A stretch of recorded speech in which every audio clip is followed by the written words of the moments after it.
Hello with this month's edition of the Intertextual Animal, a series of talks about textuality, the web, and the connections we make online and offline. Today, I'm having Rachel Happe, with whom I'll talk about empathy, and I'll try to tackle the task of finding the power of empathy and its relationship to effective communications. Rachel co-founded the Community Roundtable to support business leaders developing their communities and social business strategies. She understands how networked communications environments work.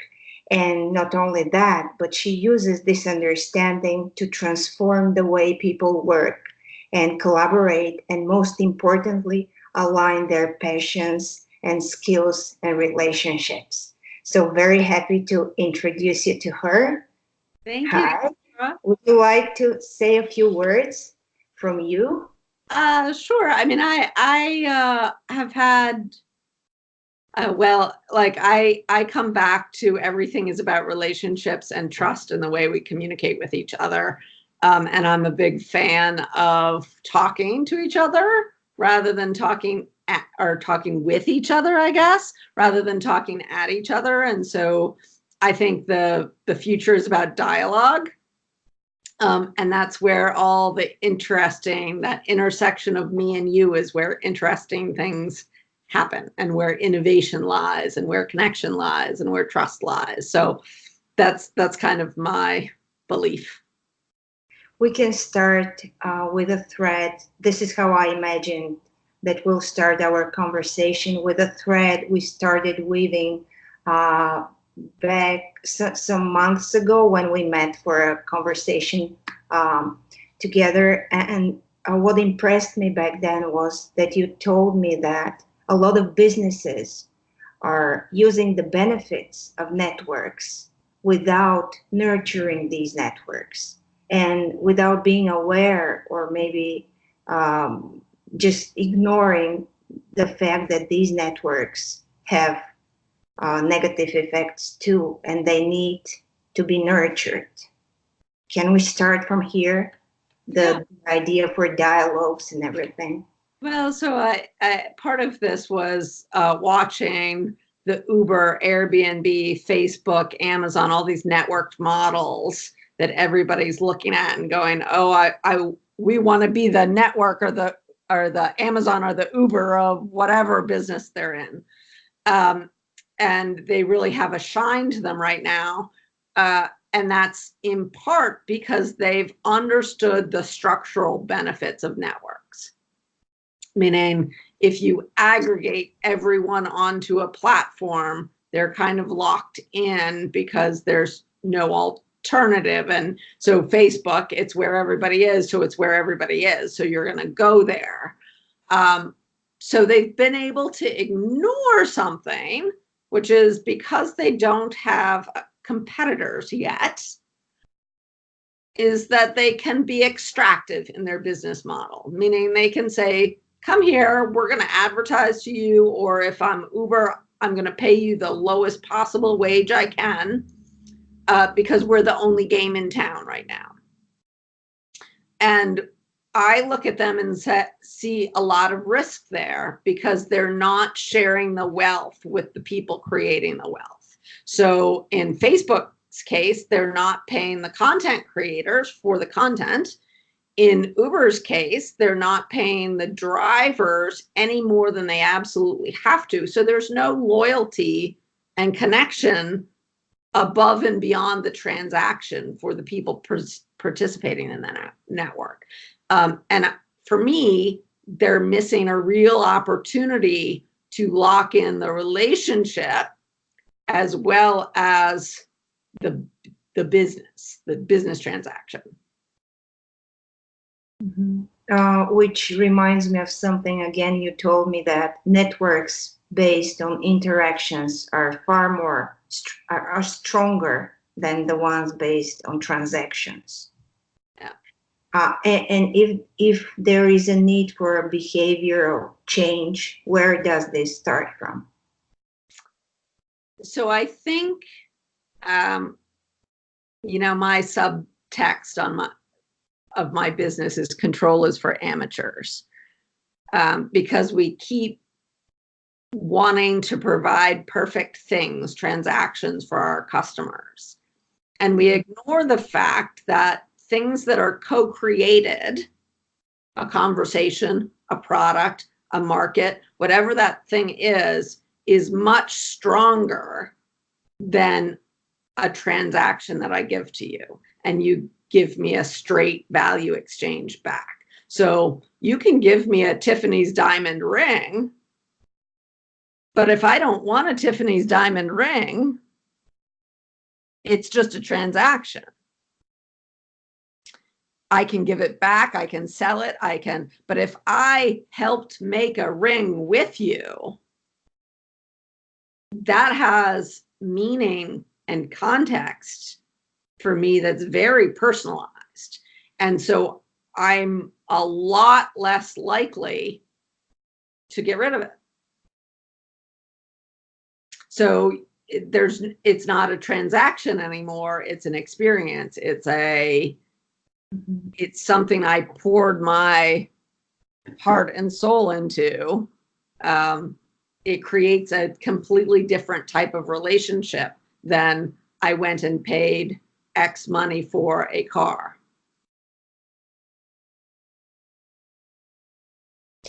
Then what is stopping businesses from adopting such an approach? It's harder. People are messy.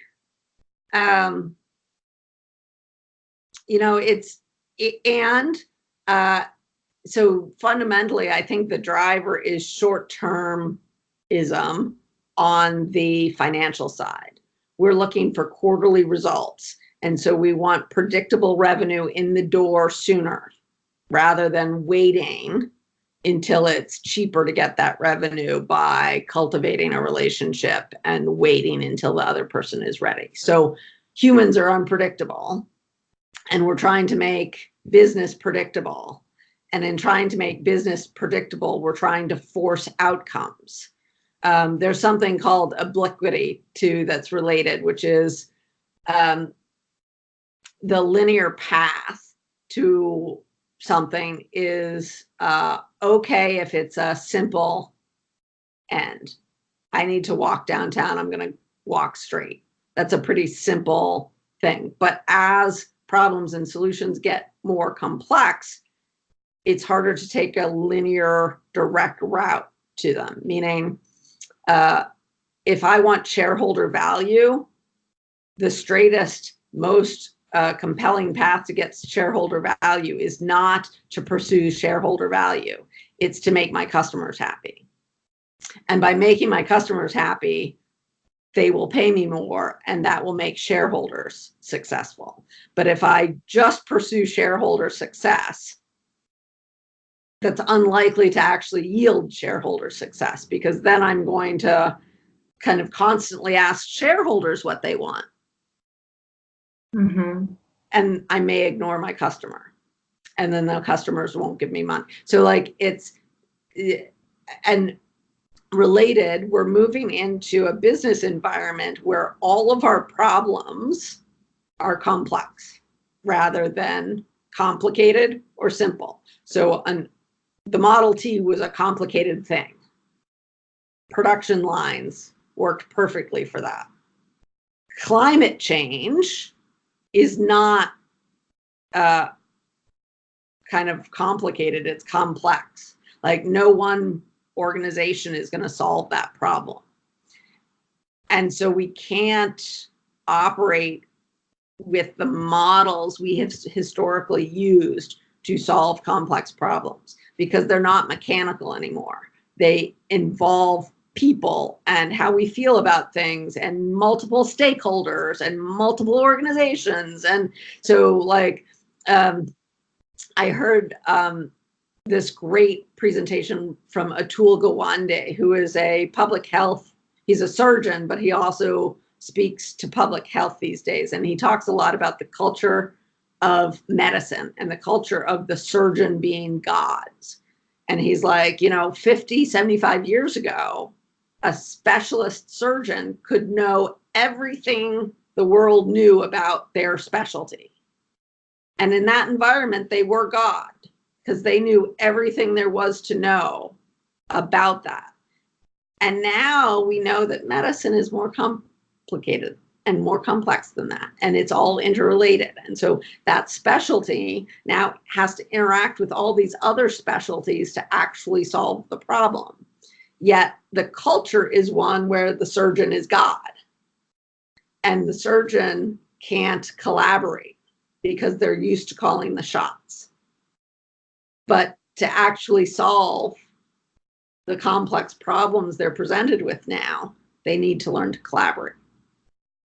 And so the whole culture is getting tipped on its head and strained because surgeons still have this very egocentric, I am the final word on everything.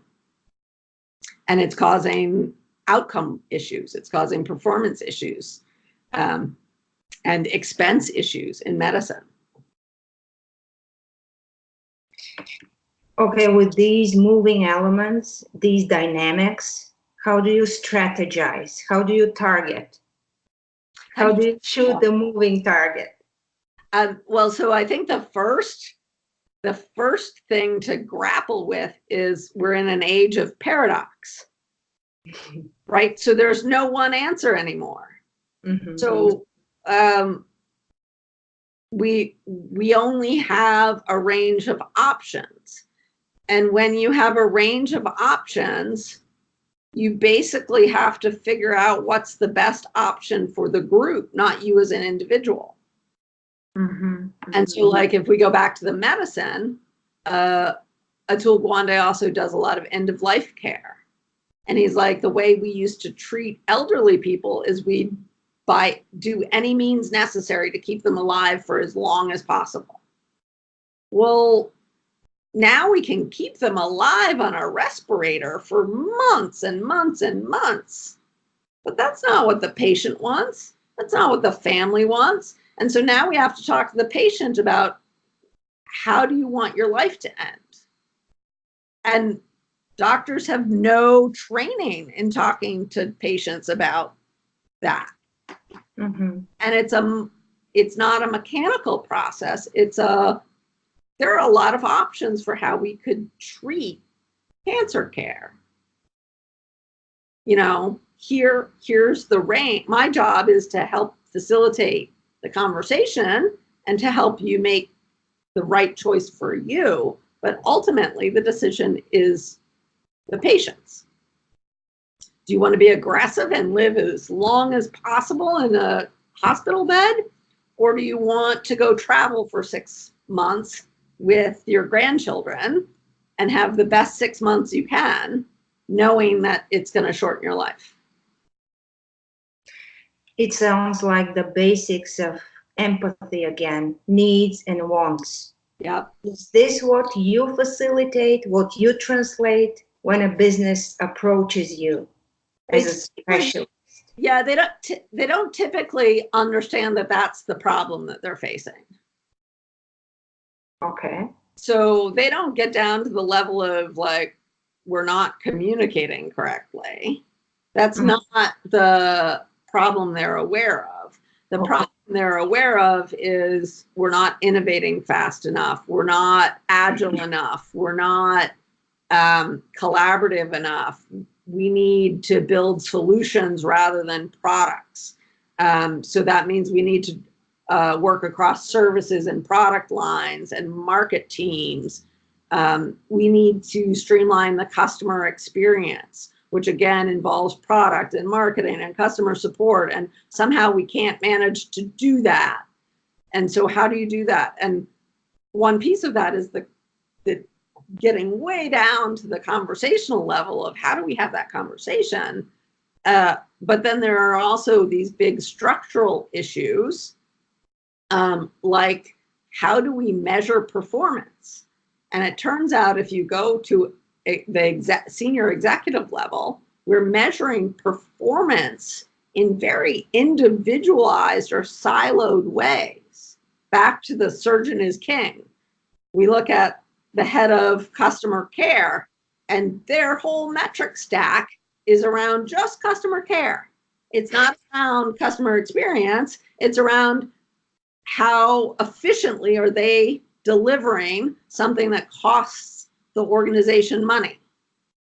That's the perception of what they're doing. And one thing we've found in our research is customer communities have a bigger impact on marketing than marketing communities, right? Because it's a complex thing. If I'm the customer, I don't care if I'm talking to marketing or product or customer support. And so customer support communities where peers are helping each other, they're generating a lot of leads for marketing. But if you look at the senior executive KPIs or the metrics they're being judged by, they're completely segregated. And so then you have this community generating all this other stuff, and you get into political issues at the very top, because all of a sudden marketing's a little offended because customer support is taken away from their efforts, right? They're stealing marketing support because the metrics are fundamentally competitive. And so everybody says, well, executives can't collaborate. And I'm like, they're not incented to. The way they're measured is you individual are in charge of this one little slice. And we're not going to recognize that the customer could care less about that slice. And so the experience outside of an organization is completely different from the experience inside organization. And in fact, what I've noticed is executives are the ones that have the hardest time collaborating because of those metrics. I'm just thinking how our business is operating with that old framework of understanding customer relationships. And so like then everything follows from that, right? Like those metrics pretty much drive us to have transactional relationships, because if me, the head of customer support, is only being measured on how much I spend per customer, I'm going to spend the minimal amount of time I have to with each customer to get exactly what they asked for. I'm not going to explore what they didn't ask for. I'm not going to try and understand them more broadly. I'm just going to have the conversation about what they came to me with, and I'm going to answer their question, even if it's not the problem they're having, but they don't know how to ask it. Okay, with so many threads, where does a community manager come into play? So I feel like one of the reasons communities are really interesting is their complex adaptive systems, right? And so they can effectively address complex problems. And they can adapt as different problems come up. And because they're not relying on one bottleneck, whether that's one person or one function, they can be effectively ombuds roles if it's an external community for all customers. And so a customer will come and maybe they're trying to validate, they're a customer lead and they're trying to figure out if the product works for them. They're hearing from a range of different customers who they trust more than the company anyway, and they can self-validate. And then maybe they buy the product and they have an issue with it. Well, they're kind of getting around the bottleneck that the organization has created for them and getting a better experience for it. So community managers then are primarily tasked with place and space making, meaning creating an environment by which that can happen in a trusted, safe way. So making sure there's not spam and trolling in that environment, so people don't feel like if they ask a question, they're going to be attacked for it. Making sure they're getting answers from someone, not necessarily the community manager, but making sure someone is answering those questions for them. So it's really,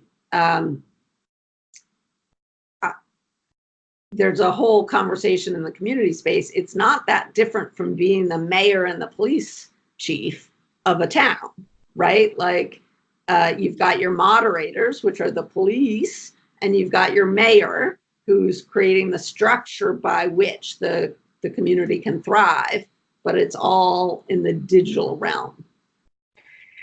That's very interesting, but that's customer-wise. Mm-hmm. What about the community manager into the team? Yeah. What do they do? What bridges do they build? They do something similar, but their role is slightly more complicated, because with customers haven't had access. So they find the communities really helpful because it's giving them something they didn't have before.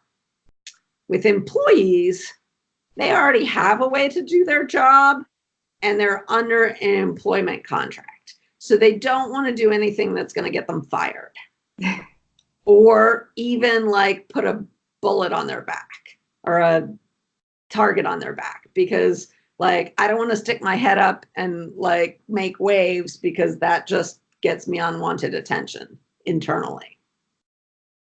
And so the internal community managers are fighting habits and routines that are really structurally reinforced. And so the internal community managers need to understand a lot more about workflows, structures, culture, how to really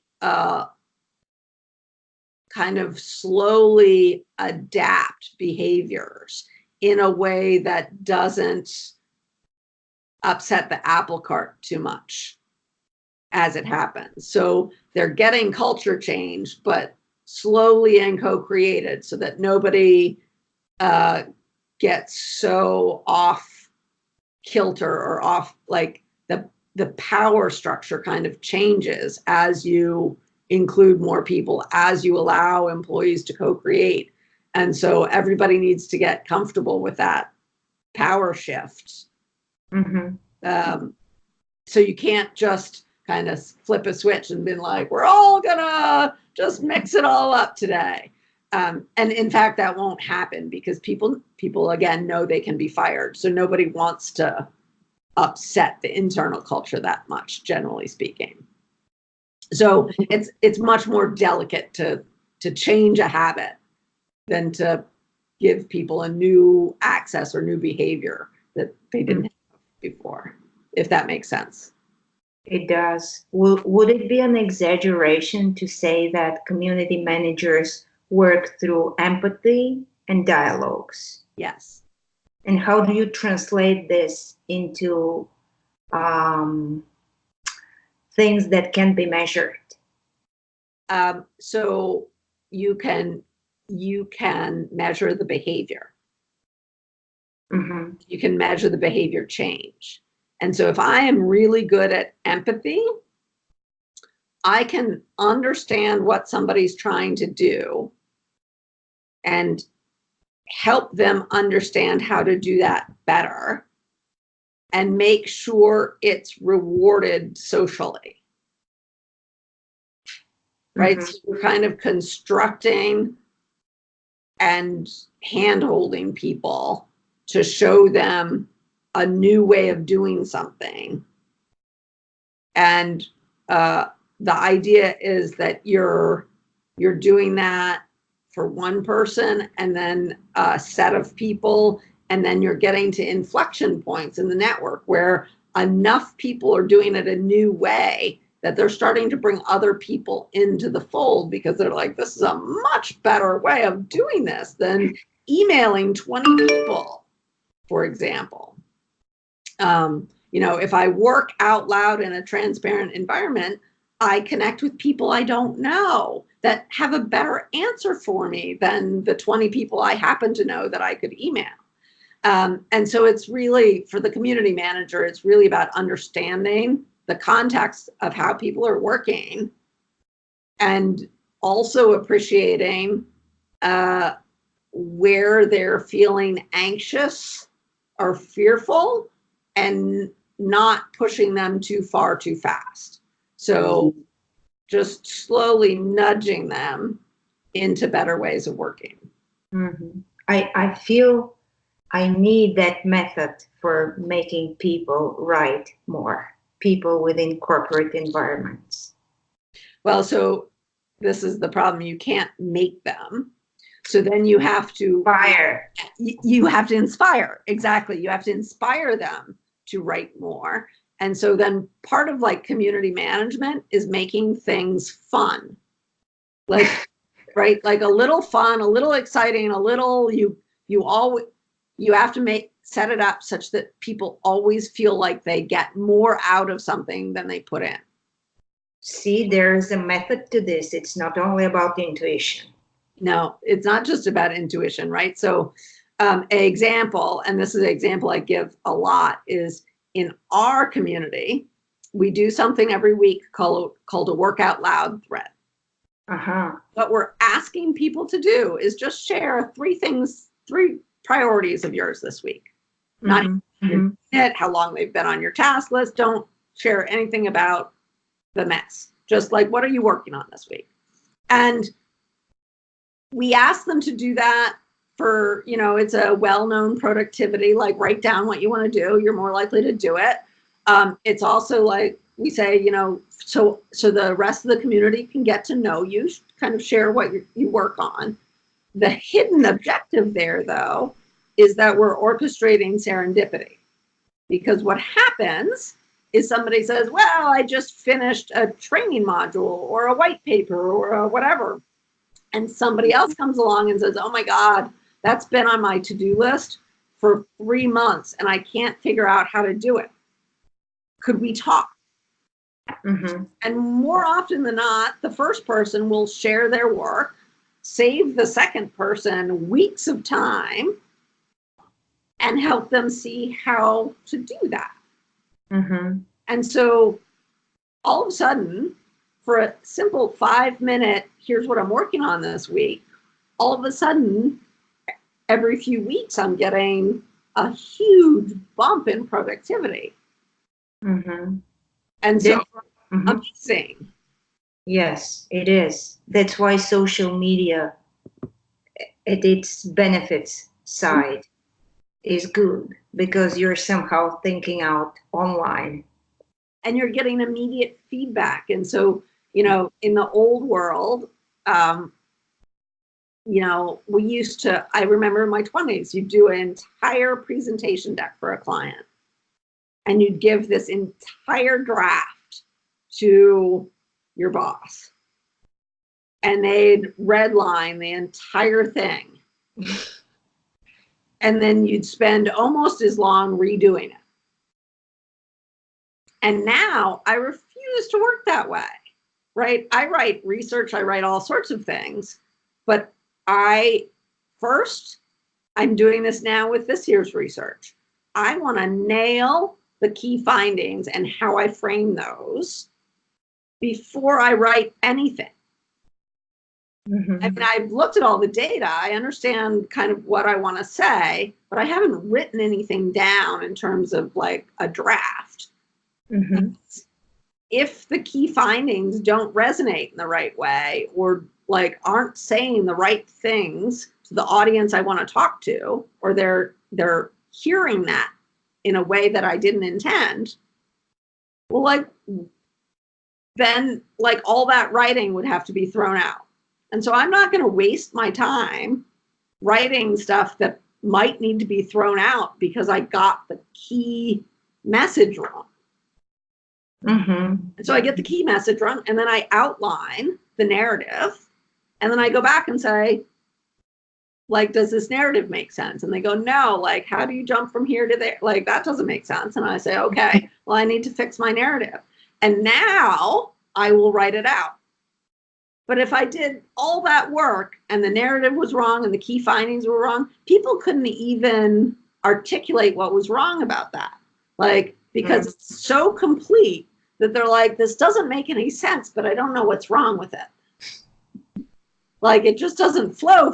They'd tell me it doesn't flow. And I'd be like, so how doesn't it flow? Like, what does that mean? And so it's a much more agile way of working. But I think large swaths of people still, they feel they don't want to expose incomplete work because they think that will make them look bad. And in fact, sometimes it does because their bosses judge them very harshly. They're being vulnerable. Yeah, they're being vulnerable by saying, I don't know if I have this right. Let me know what you think. And in hostile or transactional work environments, their bosses don't have a collaborative gene. And so when presented with something like that, they'd be like, it's not even close to done. Like, why are you showing it to me? Like, go back and finish it and then show it to me. And they don't understand the value and the time you would save on collaborating on unfinished work.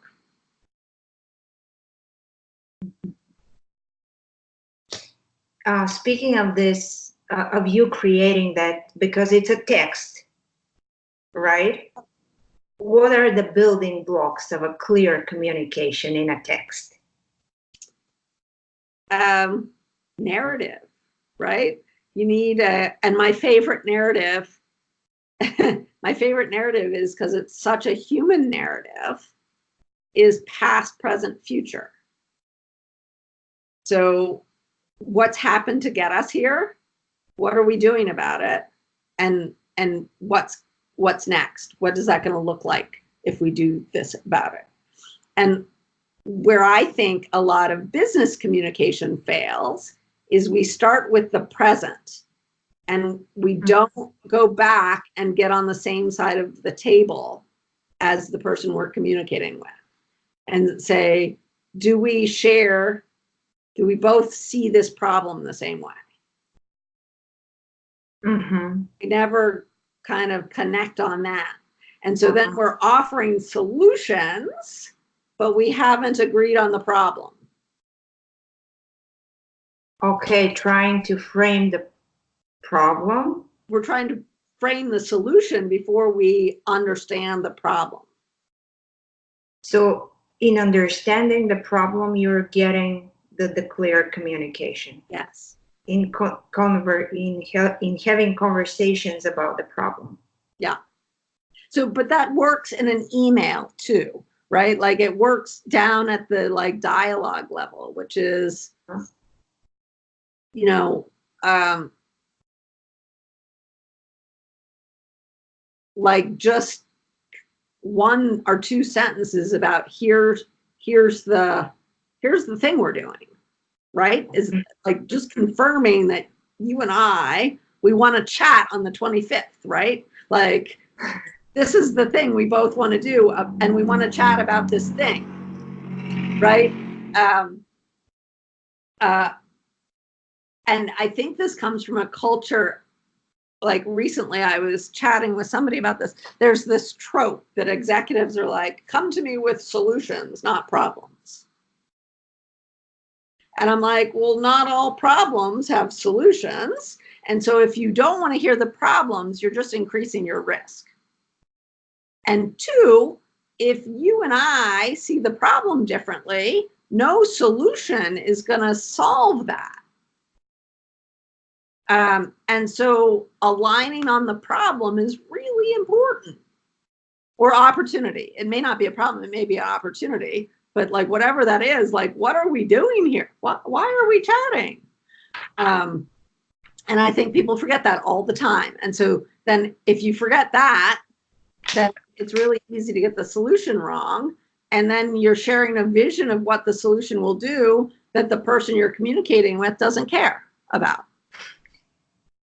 back to Tiffany's diamond. Yeah, like if I don't want a diamond ring, it can be the Mhm. nicest diamond ring, and I still Uh, don't want it. And probably maybe not from you. um, or whatever that thing is. Um, it is a little bit like flirting and marriage, right? Like I've had all sorts of, I mean, I'm sure you have too, but women get propositioned all the time without any alignment that they're open to the proposition.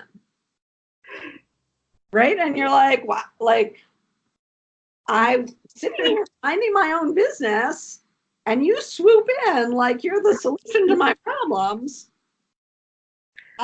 No. I want to like wrap up this wonderful conversation with an epilogue I was imagining again, because I feel like there is something really very close between community management and content writing.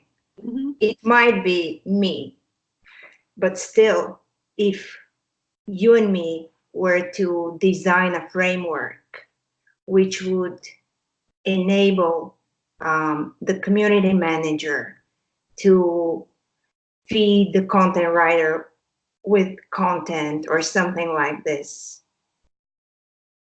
Shall we Uh, start imagining? yeah, no, I had this conversation with my clients all the time, which is community is the single best thing for SEO. And the reason is because it captures problems in the words that people are using to define them. It helps you sit on the same side of the table. Instead of writing this piece of content around an imagined problem that you haven't, like, so community managers can feed, and if you have a good search engine, you can see what everybody's searching on that's not returning a result as well. And so that's a great opportunity for developed content because the community isn't generating it for people. But in both cases, you're capturing how somebody's thinking about the problem. And that's a better stepping off point to write content than like your own head, right? Like you validate that that's the way somebody thinks about something. So yes, I absolutely agree. We can design a framework for connected content. Yes. Okay. Is there something I didn't ask you?